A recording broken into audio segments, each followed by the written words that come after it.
आवाज़ सही आ रही है आप सब लोगों को? तो बयान ये चल रहा था कि इंसान की इस्लाह के लिए, इंसान को इंसान का बच्चा बनाने के लिए दो तरह की रहनुमाई की ज़रूरत है, दो तरह से हिदायत की ज़रूरत है।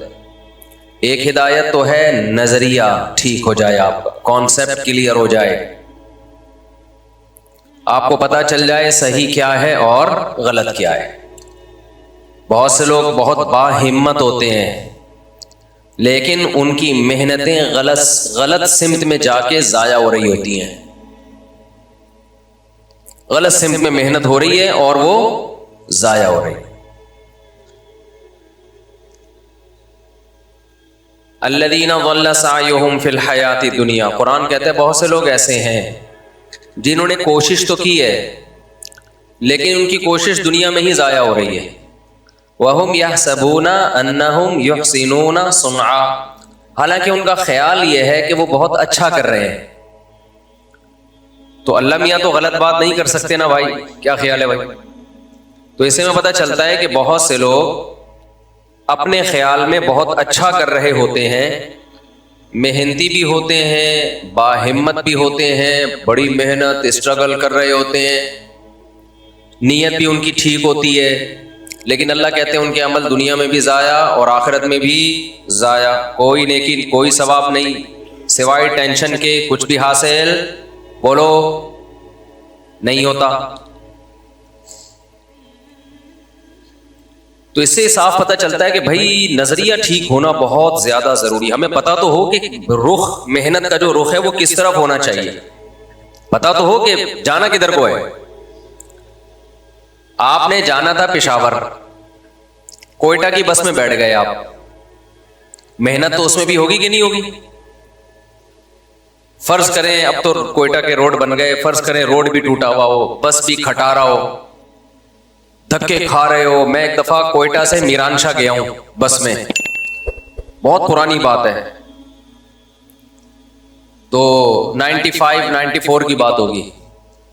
वादी बोलान जो थी ना, वादी बोलान, यहां से बस हमारी गुजर के कोयटा से मीरानशाह गई। रोड वोड नहीं था, खड्डे थे, बस भी नॉन एयर कंडीशन। तो मुझे याद है 30 से 36 घंटे का हमने सफर किया है, पीछे फट्टे पे बैठ के। बस का जो पीछे होता है ना, सीट नहीं थी, उस पे फट्टा रखा हुआ था। फट्टा समझते हैं? फट्टा नहीं होता, सीट वीट नहीं थी, फट्टे पे बैठ के।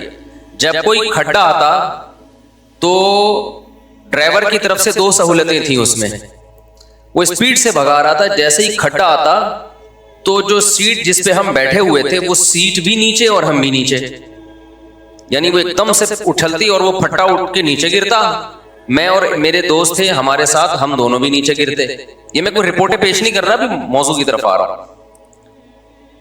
और 3 शीशे टूटे रास्ते में खिड़की के, यानी खुद बस ही के 3 शीशे टूटे, किसी पथराव से नहीं बल्कि ट्रैवलिंग से। इतने खड्डे आ रहे थे कि 3 शीशे खिड़कियों के टूट गए, उस खड्डों से ही टूट गए।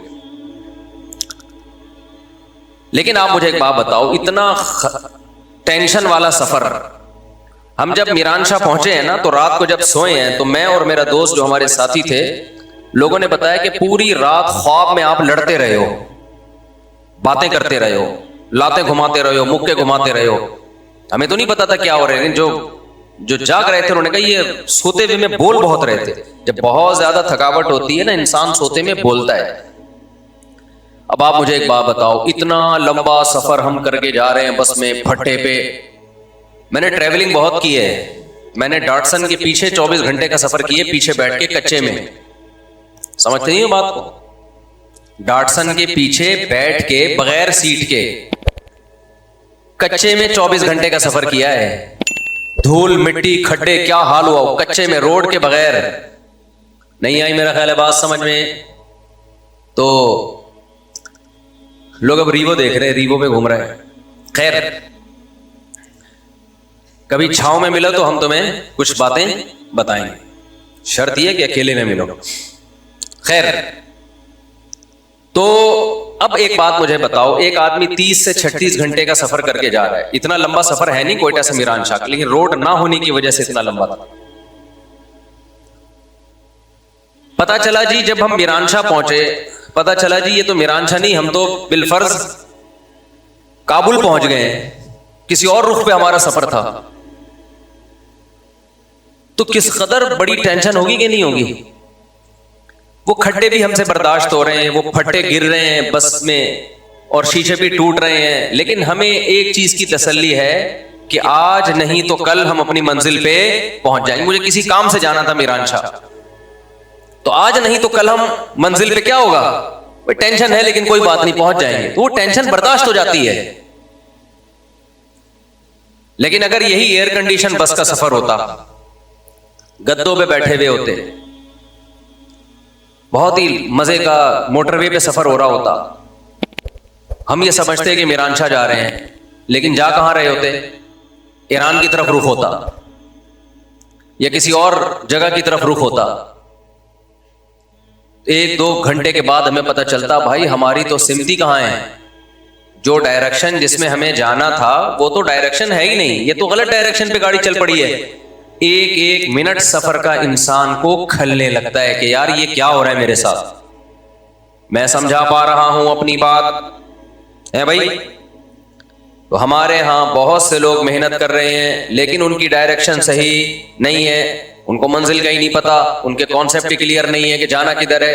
कुछ लोगों ने दौलत को असल बना लिया कि पैसा कमाना है, मेहनत कर रहे हैं, सुबह शाम पैसा कमाने की कोशिश में लगे हुए हैं, जरूर कमाएं, लेकिन असल मंजिल उन्होंने किसको बना लिया, पैसा कमाने को। जब पैसा कमा लोगे, आ जाएगा पैसा, कुछ दिन अय्याशी होगी, उसके बाद आपको पता चलेगा कि भाई मैंने अपनी जिंदगी एक ऐसी चीज में खपाई है जिसमें मुझे खपानी नहीं चाहिए थी। असल हदफ मुझे कुछ और बनाना चाहिए, पैसा जरूर कमाता मैं, लेकिन असल हदफ मैंने बना के इसको क्या कर दिया मेरे भाई, गलत कर दिया। मैं आपको ऐसे पैसे वाले मिलाऊंगा, दबा के नोट छापे उन्होंने। उसके बाद जब 40-50 साल से ऊपर उनकी उम्र होती है, 50 साल से ऊपर, बौखलाहट का शिकार, टेंशन, स्ट्रेस, खुदकुशी के ख्यालात,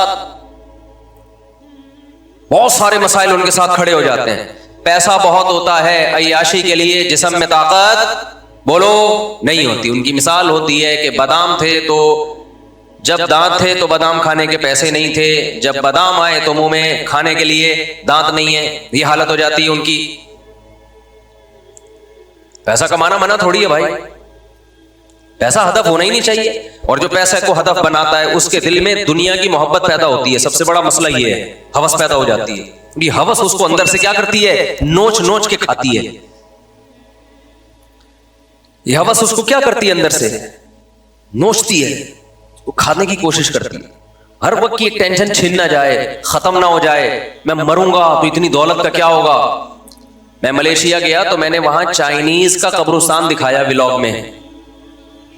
व्लॉग में मैंने चाइनीज का कब्रिस्तान, वहां जो अरबपति करोड़पति लोग, उनकी मौत के वक्त हालत क्या होती है वो मैंने वहां उस व्लॉग में बताई।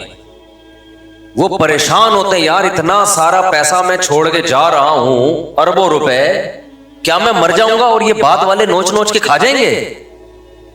इनको तो फ्री फोकट में मिल रहा है, सारी मेहनत किसकी है बोलो, मेरी है यार। मैंने दिमाग लगाया, मैंने अमेज़न और फलाना और ढिमकाना और ये जो आजकल नेट पे चल रहा है, नेट पे जो तुम्हें अमेज़न से पैसा कमाने के तरीके बता रहा है ना, वो तुम्हें तरीके बता रहा है, खुद कमा रहा है।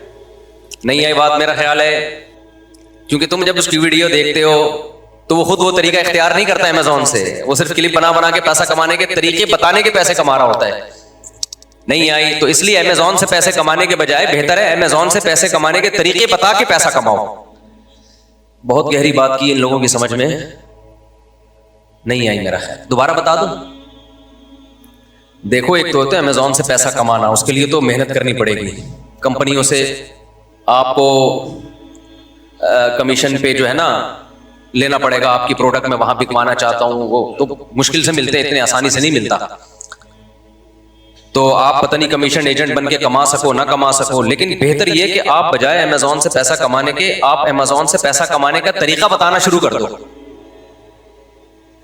नहीं यही बात मेरा ख्याल है, तरीका बताने के पैसे ज्यादा मिलेंगे, व्यूअरशिप व्यूज बढ़ेंगे, आपके ऐड चलेंगे, उस पे लोग देखेंगे, सब आपकी तरफ आ जाएंगे, यार ये पैसा कमाने का तरीका जानता है। जब आपसे कोई पूछेगा आप कैसे कमा रहे हो, आप भी इस तरीके से